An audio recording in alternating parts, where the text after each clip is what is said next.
You ask Tiger to calculate. This deals with linear inequalities with one unknown. The final result is h equal or greater than 3. Let's solve it step by step. Group all constants on the right side of the inequality. Add 77 to both sides.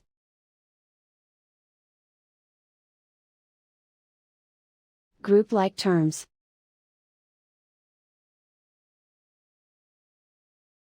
Simplify the arithmetic.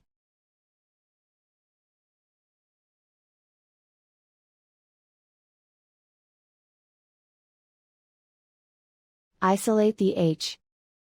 Divide both sides by 59.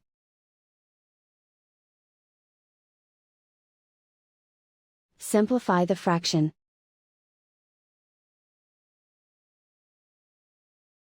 Find the greatest common factor of the numerator and denominator.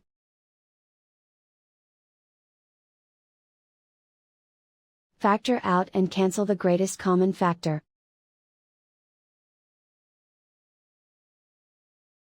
Plot the solution on a coordinate grid.